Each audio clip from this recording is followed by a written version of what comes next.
Lot number 1226. The Night's Tour. Geneviève Ricard, 1791. Oil on board, 24 by 18 inches, pine frame. For display in the Forster Room, when the building reopens next week, the catalogue is pleased to present a modest piece painted by an 18th century French aristocrat. Sadly, none of Geneviève Ricard's work survives outside this painting, and she's relatively unknown in the artistic world. I hope with this lot we may correct that oversight in a small way.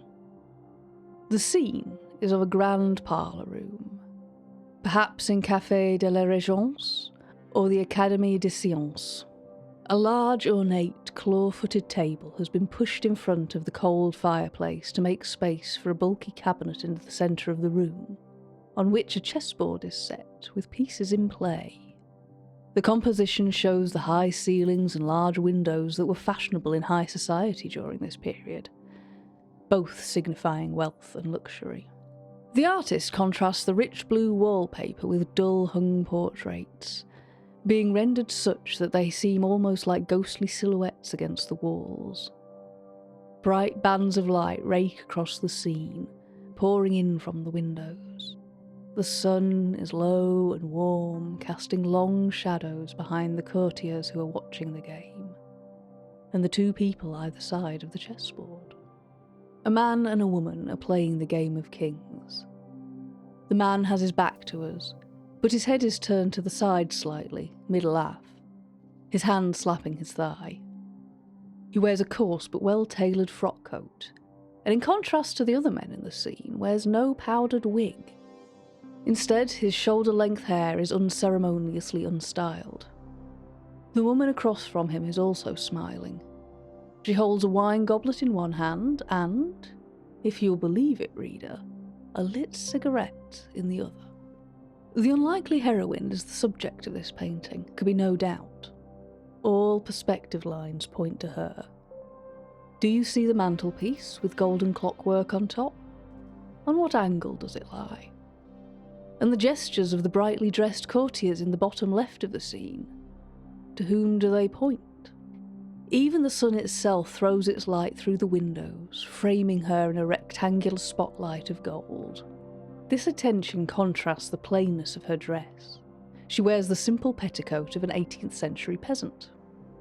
Everything about this delightful superwoman is out of place. It strains the imagination to think that a working-class person might be permitted at this royal parlour, or that a woman would be drinking and smoking here at all, that she would be allowed to play chess against a male opponent. Especially a male opponent so high in society as the one depicted here. Though he has his back to the viewer, the hairline and profile are clear and well known to history. This is none other than Benjamin Franklin. The fantastical subject notwithstanding, there is a great deal of historical accuracy to the Knight's Tour. Benjamin Franklin indeed lived in Paris from 1784 and did indeed play chess, but not, certainly, as it was depicted here in this painting. During his visit, there was a novel curiosity being exhibited at court. The mechanical Turk. A sideshow curiosity constructed by Wolfgang von Kempelen for Empress Maria Theresa, the Turk was claimed by the showman to be a clockwork automaton that could play chess at a high level. In reality, it was an elaborate illusion, with a human chess player hidden inside the cabinet, making magnetic moves by candlelight. Though we can find no specific records of the Turk's games, it can be assumed that when introducing the device, von Kempelen wove tales of magic from the Orient to intrigue the audience. To this end, attached to the cabinet was the torso of a mannequin with an articulating arm to move the chess pieces. Playing on the myths of the time, the mannequin was dressed as exotically as von Kempelen could imagine, with a turban perched atop its head. In 1804, some decades later, the Turk was sold to Johann Nepomuk Maelzel, who went on to exhibit it for its final years before it was claimed by fire in 1854. Many of the secret operators of the Turk during Maelzel's ownership of the device have come forward. all chess masters of their time, including Johann Baptist Allgaier, author of the first chess handbook in German, Aaron Alexandre, author of the 1837 Encyclopédie des Échecs, and William Lewis, perhaps the first person to ever be described as a grand master of the game. However, there are no accounts of whoever operated the device in von Kempelen's original run, a gap of over 2 decades. Here in the Knight's Tour, we are offered a hint at such an operator.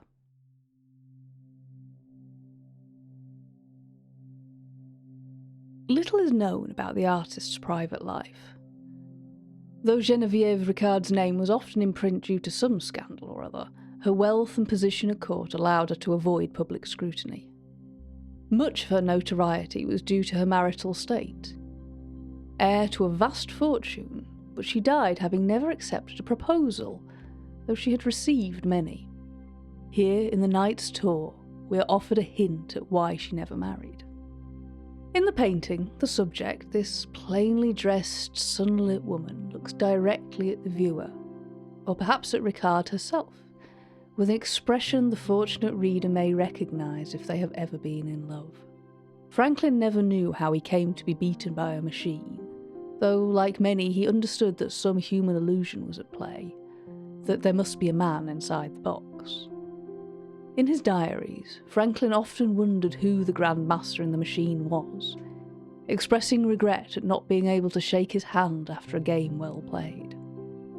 It is unlikely he ever considered why someone would contort themselves into the uncomfortable conditions of the Turk, playing by candlelight in absolute silence. That it might have been because, had they not been so hidden, the Grand Master would have been barred from playing simply because of who she was. The artist has painted the pretty peasant girl overcoming all limits of her class, station, even gender. She has painted the subject as she herself saw her.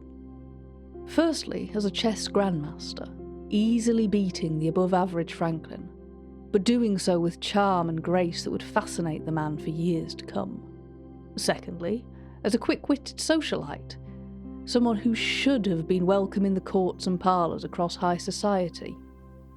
And finally, as a wife and partner, the glint of diamond on her left ring finger shining in the centre of all perspective lines in the painting. Moena, I'm going to take a bit longer lunch break than usual. Sorry about that. Sarah's working on her latest painting at our Mulberry Street gallery, and I'm going to surprise her. It's been too long since I made time to see her properly. I'll rectify that mistake, and tell her that all my perspective lines lead back to her. The Phosphene Catalogue is a NAMTAO production. The voice of Jude Francis Sharp is Wolfie Thorns, and the show is written and produced by me, Tris Oaten. For links to our merch store, the music, and Mastodon account, check out the podcast's website, phosphenecatalogue.com. To become a patron of the arts and get bonus episodes and other perks, it would be very kind of you to support us at patreon.com/Phosphene Catalogue. Thank you so much for listening. See you next time.